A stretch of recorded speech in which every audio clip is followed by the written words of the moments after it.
Hello friends, எல்லாருக்கும் happy. இன்னைக்குன்னு பார்த்து நான் வெங்காயம் வெட்டத்தை ஆங்கிளாக வச்சு ஷூட் பண்ணேன். பார்த்தா அந்த ரெட் கலர் பட்டன் அமுக்கிறதுக்கு பதில் பின்னாடி இருக்கிற பட்டன் அமுக்கிட்டு இருக்கிறேன். அதனால ரெக்கார்டே ஆகல. ஸோ முகம் கொஞ்சம் வாட்டமா இருக்கிறதுக்கு அருமையான காரணம் நம்ம கேமராமேன். ரொம்ப நாளாக இதை செஞ்சு சாப்பிடணும்னு சொல்லிட்டு தேடிக்கிட்டே இருந்தா எங்கேயுமே கிடைக்கல. இன்னைக்கு ரோட்ல ஒரு அண்ணன் வித்துட்டு போனாரு. ஜாலியாக அவங்க கிட்ட வாங்கி செய்யறதுக்கு ஸ்டார்ட் பண்ணியாச்சு. என்னன்னா இது வந்து சிப்பி காளான்னு சொல்லுவாங்க. உங்க ஊர்ல எல்லாம் என்ன சொல்றாங்கன்னு தெரியல. ஆனா செம்மையா இருக்கும். ட்ரஸ்ட் மீ, நான் சொன்ன வேலை செஞ்சு பாருங்க, அருமையா இருக்கும். சேவ் பண்ணி வச்சுக்கோங்க. இதுல ஒரே ஒரு சீக்ரெட் இருந்தா முந்திரி வந்து நல்லா ஊற வச்சுட்டு ஒரு 4 மணி நேரம் ஊற வச்சுனா கூட பரவாயில்ல. அப்படி இல்லை சீக்கிரமா செய்ய போறீங்க அப்படின்னா ஒரு சுடு தண்ணியில ஒரு 1 hour ஊற வச்சிங்கனாலும் நல்லா டக்குன்னு ஊறிடும். அது நல்லா பேஸ்டா அரைச்சிட்டு அதை வந்து அப்படியே கொஞ்சம் அந்த குழம்புல இறக்குறதுக்கு ஒரு 10 நிமிஷம் முன்னாடி ஊற்றி அதை நல்லா கொதிக்க விட்டு எண்ணெய் பிரிஞ்சு இன்னும் இறக்குனீங்கன்னா தரமா இருப்பாரு தலைவர். அதுக்கப்புறமா சாமி கிட்ட போயிட்டு நிறைய ஸ்நாக்ஸ் எல்லாம் வாங்கிட்டு வந்தாங்க. ஒரே ஜாலி ஆயிடுச்சு. அதெல்லாம் கொஞ்சம் எதிர்ப்பு சொந்தக்காரங்க ஃப்ரெண்ட்ஸ் எல்லாருக்கும் டிஸ்ட்ரிபியூட் பண்ணணும். திடீர்னு ஒரு கருத்து தோணுது. ஏன்னா நியூ இயர் வரப்போகுது. நம்ம லைஃப்ல ஒரு சில விஷயங்கள் நம்ம எத்தனை முறை தான் நம்ம எவ்வளவுதான் கெஞ்சினாலும் அது நமக்கு கிடைக்காது. அப்படின்ற பட்சத்துல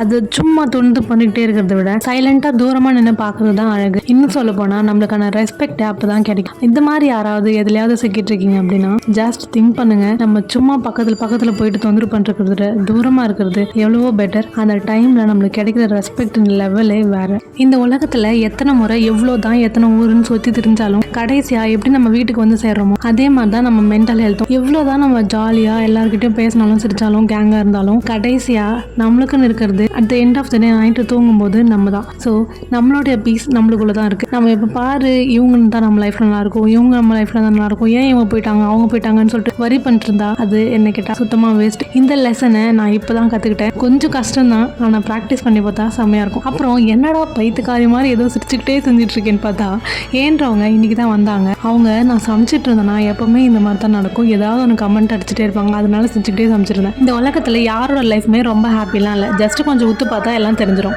அவ்வளோதான். இந்த நாள் இப்படி தான் போச்சு. பாய்.